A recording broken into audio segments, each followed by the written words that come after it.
Like, here we go. It's my time to talk about my 3x3 of favorite YouTubers. There's gonna be some surprises. You ready? Bam! Whoa, you weren't expecting that, were you? It's pretty crazy, pretty crazy. Here's an honorable mention to Wolfpack. They're not on this list because they're not really YouTubers. They're more of a band that just uses YouTube quite heavily to promote themselves and stuff. But I think out of all the bands I'm aware of, they probably do it the best. And I look forward to seeing a new video by them in my sub feed because their songs are just sick. Uh, so yeah, honorable mention to them, and also some honorable mention to some other YouTube channels, but I mean other music channels. But I'll probably do a separate video about like my favorite music related channels on YouTube. So I try to focus on mostly just straight YouTubers. But Wolfpack, their videos are very like they're completely relevant to their music. They don't just feel like ads or something, and they're good. So you should check them out. They have like a nice sense of playfulness which fits with their music. If you like minimal funk arrangements, check out Wolfpack. But anyway, let's get into this list. So first off is 2 Clicks Philip. Now this man Philip, who you see here wielding dual glow sticks, is a man with 3 channels. Actually, he has 4, but the fourth one is like not related to the other 3. I can't count. So he has 3 Clicks Philip, 2 Clicks Philip, and Clicks Philip. 3 Clicks Philip is a CS:GO channel, and I don't really care about CS:GO anymore. But that's how I found him. That's his biggest channel, where he sort of analyzes CS:GO, like talks about the updates and sort of balance and stuff, and you know all that sort of things in depth, like a lot of number crunching and shit like that. Kind of imagine like a Vsauce for CS:GO or something like that. I don't know. That's not good. Ignore that was a bad metaphor simile. Ignore that. And his Clicks Philip channel is like most people's second channel would be. Like it's behind the scenes stuff, updates, vlogs, stuff like that. But 2 Clicks Philip is sort of an outlier on YouTube because there is no like central. It's not like a game review channel. Like it's not a Let's Play channel because there's no Let's Plays. But it's not like an analysis channel like Super Bunny Hop or something. It's really an outlier. I can't think of anything else like it. It's like these long series that are semi-scripted, where he plays various games and does like things in them. I think he has a series on. I think it's on this channel. If I'm correct, I believe I am correct. Called Going Low in CS:GO, where he tries to, which is probably his like most popular video series, where he tries to like he's in like a high rank on CS:GO and tries to D rank, and it sounds like a really boring idea for a series, but it's actually very interesting. And one of my favorite things about his channel is he's got like this Gonzo element where he like not just talks about the games, but he talks about his history with the gaming in general and like how it affected his life, how his life has changed, how his childhood with the games and all that sort of good shit. And my favorite thing about 2 Clicks Philip is the amount of effort he puts into each video, the amount of polish. It's not like it definitely like it has a sort of sense of childlike amateurishness, a sort of rustic feel, a sort of like a homey feel. You feel like this is just a guy, but he clearly puts a lot of effort into each video, like way more effort than I've ever put into anything ever. He's clearly like really cares about making the videos as good as possible because he knows that's what like it's good for every he you can tell that he takes a sense of pride in every video he makes. He never makes a video that just seems like, oh, of course he had to make that for the views. He feels it every time. It feels like he really put as much effort as he possibly could into each video and like really took the time to make it good, even though he's not like the most technically proficient editor in the world or anything, but he has this like unique style that just works well and suits his videos. He knows how to talk in a way that will fit the style. Like he knows what he can do and he plans his videos around knowing what he can do and what will fit that style. So 2 Clicks Philip, would recommend you check out some of his stuff. Probably the best thing to start with is Going Low in CS:GO, or if you just can't stand CS:GO, he has a series about the Total War series of games. So you should check those ones out if you can't stand CS:GO, or if you just want to check those out as well. they're really good. Or if you like Skyrim, he has a currently ongoing series called Man vs. Skyrim, which is fucking good as well. So next is Red Letter Media. Everyone knows Red Letter Media. They're fucking great. They do film reviews, analysis. Not really analysis. They talk about films, but they're very funny men. They're very funny boys, and they all get along really well. And it's nice because they're just a wholesome group of friends, just hanging out, talking about movies, and they're all really knowledgeable about films. Like they're not it just feels like a bunch of really smart people get into the room and pretend to be stupid. That's basically their channel. And it's fucking amazing. It's the funniest thing, but also somehow very clever. Because they are very clever people. And they know a lot about film. And they also understand YouTube and the appeal of the sort of where they have cameramen and a set, but it doesn't feel overproduced like a TV show. It feels like it was made for YouTube. So check out Red Letter Media if you haven't already, but you really should have because they're one of the best YouTube channels around right now, by quite a long shot. They're just incredible. Yeah, they have series. Some of their series include Half in the Bag, where they review movies that are currently out. They have Best of the Worst, which is probably their most popular series, where they have a bunch of old DVDs and not DVDs, the other ones, VHS tapes, and they watch them and then talk about them. What's this new joke that I'm doing? What's this funny voice? I don't know where I've picked this up from. Interesting one. Don't know where this is coming from. Anyway, let's stop that and move on to the Procrastinators podcast and our YouTube channel. This is a channel for a group of people, including this man and this man sometimes, but this man also sometimes. All of these people. Anyway, basically, I like everyone involved in the Procrastinators. Right now, at some points there was different members and I didn't like some of them, but right now everyone involved in the Procrastinator is pretty cool. It's essentially a podcasting channel for a bunch of other people who do creative stuff on the internet. Most of them started out as YouTubers, but a lot of them have kind of moved on from YouTube. Not all of them, but a lot of them have sort of moved along from YouTube now. And they do a podcast every week. On Friday it comes out, where they talk about things, and they're just all good friends, and it's a nice thing to hang out with. They're all funny people, and because I already follow a lot of them on their other work, it's like just nice to let them listen to them talk about stuff and talk about each other and the things they've been doing. It's kind of like a podcasty vlog. Like they talk about it's more like there's not really a theme to the podcast or anything like that. They just sort of like talk about their day and like just have a conversation. It's a great friendship simulator.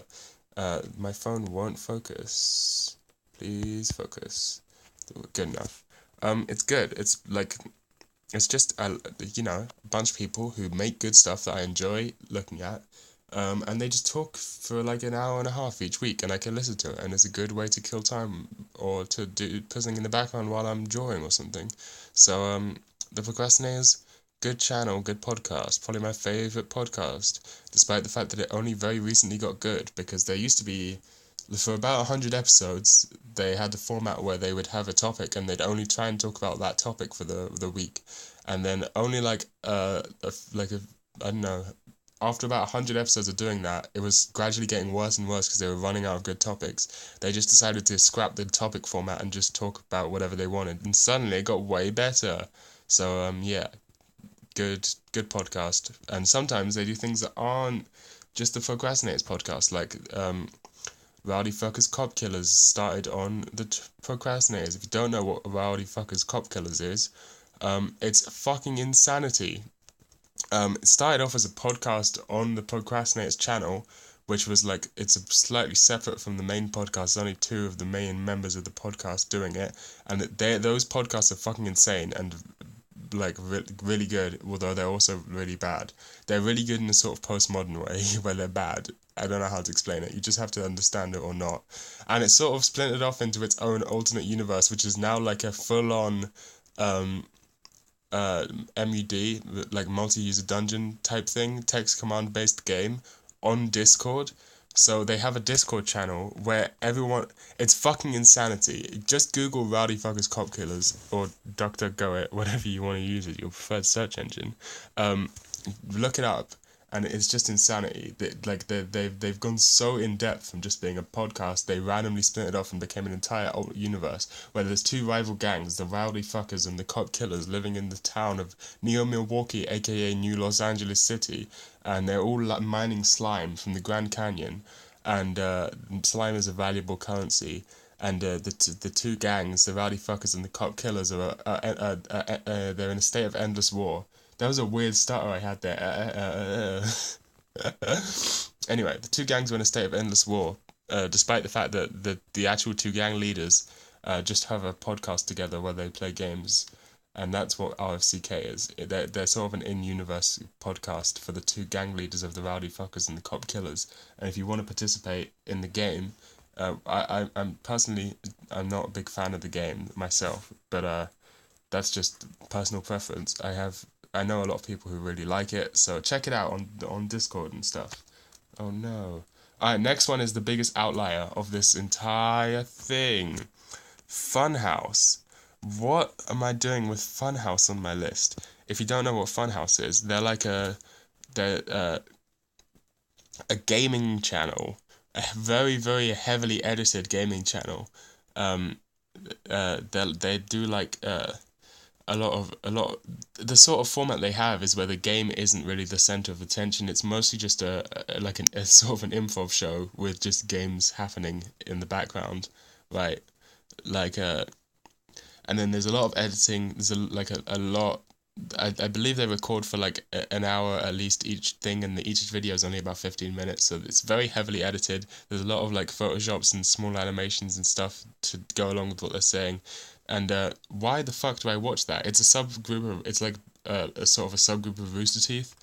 If you know, it's in my opinion far superior to Achievement Hunter, but it's sort of a slightly similar thing.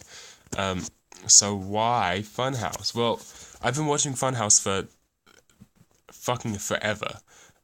They used to be owned by there used to be a subsection of Machinima called Inside Gaming, not IGN. That's a different thing, which was very confusing. But they were like a very similar channel owned by Machinima called Inside Gaming, and Machinima, being the fucking evil corporation that it is, just sacked them all, like just got rid of them, and then Rooster Teeth offered them a job, and they became Funhouse and built up their audience again, and now they have like 1.5 million subscribers once more, which is more than they had as Inside Gaming. But that was like many years ago, and I've been watching Inside Gaming for many years, so I've just been watching this channel for so long that it's like they've become part of my life. Now, some of their videos are the funniest thing ever, but most of their videos are just like mildly funny. Some of them are like genuinely some of the funniest shit I've ever seen on the internet, but they're pretty inconsistent.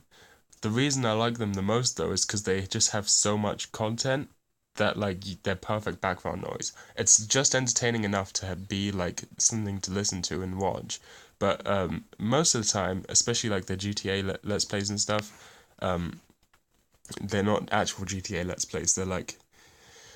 They'll normally play like racing maps that are made by the community, and then but really only one of them plays the game, and then the other ones just talk about movies they like and music and stuff, and they're just generally funny people, and they seem to get along.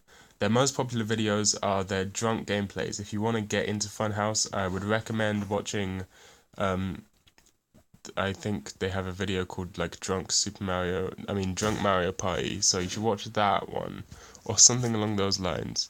One of their drunk gameplays, because those are pretty fucking funny. And also, I would highly recommend their show Talking Stalkings, which no one watches, so they barely make it ever. But it's essentially like it's kind of like the Eric Andre show. It's very derivative of the Eric Andre show, but it's instead of just it's good. Check it out. It's good. It's like a fictional TV show of like. You know, I don't really understand this at all because I've never seen The Walking Dead. But as far as I remember, how it works, right? There's the show The Walking Dead, and then right after the show, there's like another show that airs called like The Talking Dead, where the people just talk about what happened in the episode or something like that. Is that a thing that happens? I seem to remember that being a thing. Basically, it's a fictional sort of version of The Talking Dead, of Talking Dead, but about this show from the 90s called Silk Stalkings, but everything just goes horribly wrong. Like one of them, they just have like a live ska band that just keeps playing ska when they're trying. It's fucking hilarious. You should watch that. It's great. So Funhouse, they're good. They at their best, they're amazing. At their worst, they're great. Like background noise.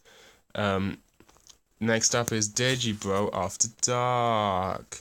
This one's unsurprising if you know me. Um, I see a lot of myself in Digibro.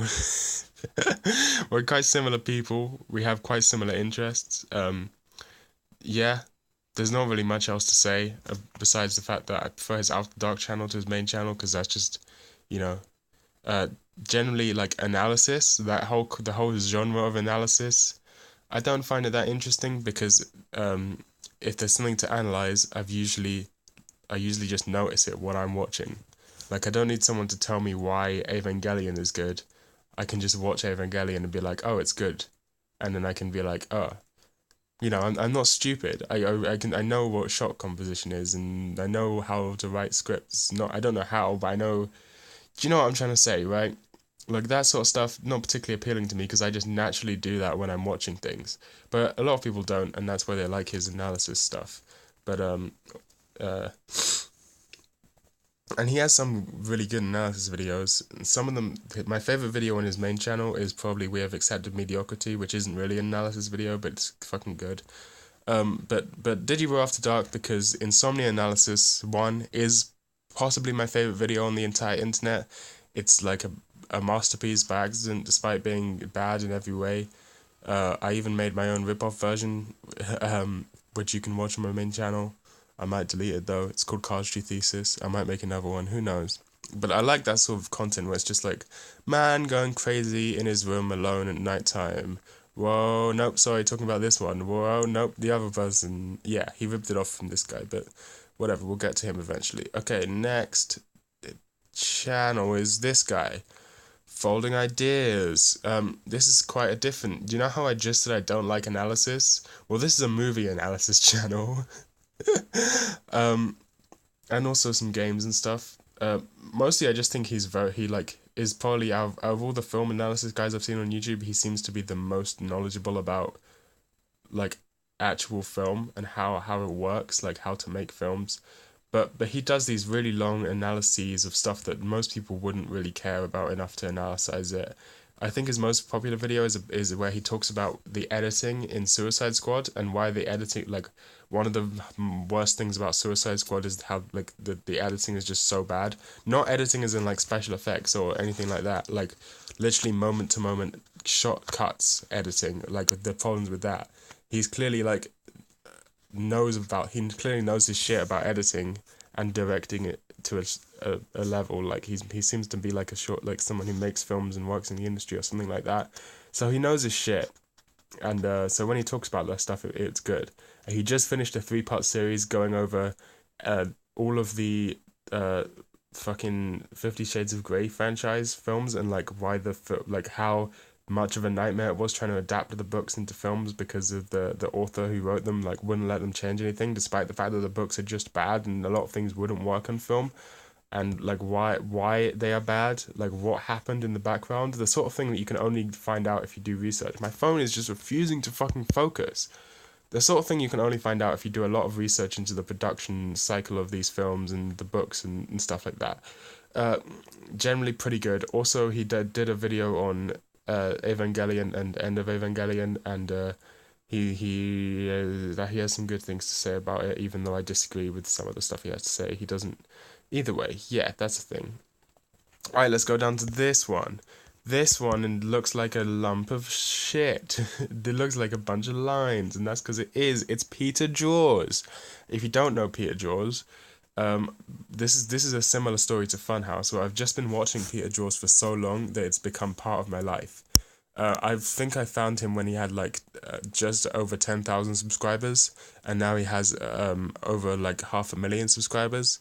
And he just draws stuff. I mean, his channel is very aptly named. He's a man called Peter, and he draws things, mostly lines, mostly things that don't look like real things, like that, like abstract things, but sometimes they look like real things. Beside the fact that he's just a really good artist, his videos are just generally entertaining. He's got a very calming voice. He has interesting opinions on stuff, but doesn't really talk about them that much. Mostly he's just I don't know how to describe it. It's very difficult. You should probably just watch one of his videos. It's like a he's just it feels genuine. His videos feel like he just is this kind of guy who likes making things, and he just makes these videos for fun, and his art is good as well. So like that's always good. That his drawings are good. He's good at drawing, and he has interesting opinions. He's recently been getting into like fountain pens and been doing fountain pen reviews, which is fucking weird, but that's just the sort of like thing he would do. Um, yeah, he's great. He does a series where he goes outside and reviews wild plants. Like he'll just walk into a forest and be like, "That flower's pretty nice. I like how it's all flowery." And he'll just walk up to a tree and say, "Look, it's this tree. It's all big."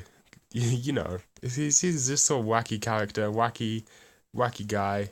But yeah, I've been watching him for a really long time, and he's fucking great. He's just a nice person. He just seems like a nice person. Okay, my phone really does not want to focus on this person, but here we go. Please focus. There you go. It's Endless Jess. It's Endless Jess. He's another YouTuber. Also in the Procrastinators uh, podcast. He's actually the person who started the Procrastinators, although he kind of left. He does a bunch of shit. I don't know how to imagine if um I don't how do I explain this? Okay, so picture like AVGN or Nostalgia Critic, but then good. Like someone who's like that sort of persona where it's like I'm angry at everything. I'm so mad at that people exist and bad movies exist and all that stuff. But the exact like but meta as fuck. Like completely self-aware of that fact and completely willing to be self-aware of that fact. And also about 1,000 times funnier and smarter about it than any of those guys. For example, he made like a video series that's like in total about 12 hours long about analyzing My Little Pony called Horseshoe Reviews, and then at the end of it there's like a basically a short film called Horseshoe Finale, where it's just like reveals that the entire like show that you've been watching, the review show, is like part of this mad metatextual thing to do with wrestling and shit, and it's fucking genius. He's a genius. Every video, well, he's been doing less like high effort videos recently, which I still like because he just has interesting opinions about stuff. But his high effort videos are just on another level. Like he has some rants, and he just seems more aware of life than most people, especially most YouTubers. So yeah, check out Horseshoe Finale to get into him. Although you might not understand what the hell is going on if you haven't watched the rest of the Horseshoe series, Horseshoe Saga. But Horseshoe Finale, probably a good video. Or maybe, what's a good video to get into Endless Chess? I'm not sure.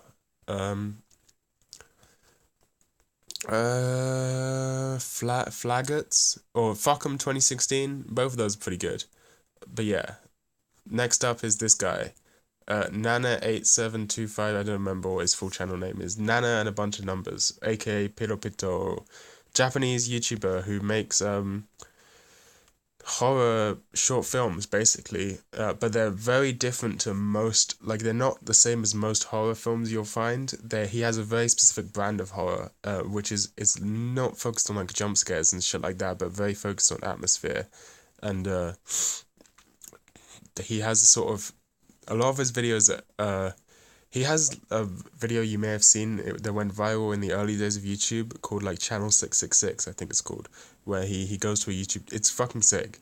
But he's been doing more like live action horror videos. He clearly puts an insane amount of effort into his shit, and they're just really good. He really knows how to make a good, scary, and ominous atmosphere. But completely counter to that, he also has a Minecraft Let's Play series, which is completely weird that I would watch a Minecraft Let's Play in 2018, but he's playing through all of Minecraft or as much as he can without looking up how to do anything. So he has like, he's not looking up any guides. He tells people not to tell him how to do stuff in the comments. He's trying to play through Minecraft blind, and he's gone from like not knowing how to craft a sword or like how to dig. Like he didn't know how to dig for ages. He's gone from that to like beating the Ender Dragon and the Wither and all that shit through the course of these Minecraft videos, and it's really sick. Uh, he's basically just trying to get all the achievements, I guess, and quote unquote complete Minecraft. Uh, but yeah, he's gone. It's really cool just watching his progression of slowly learning the mechanics of Minecraft through trial and error. Like it took him literally hundreds of like 100 videos to figure out how redstone worked. Like this whole time he's been, because you can see the things that like you can craft with items if you turn the menu on, like a menu on. You can see like it shows a menu of things you can craft with the items that are in your inventory. And he's seen all these like stuff that's powered by redstone all throughout the series and made them, and then not being able to figure out how they worked or what they were.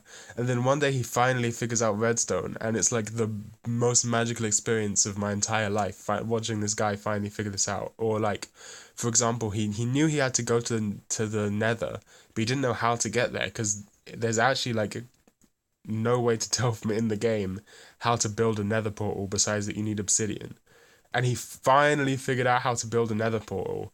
It's fucking great. So his Minecraft series is also really good. And his horror videos are really good as well. So you should watch both of those. And there we go. There's my YouTuber 3x3. There's not really much else to say except that I probably missed something really obvious. Goodbye.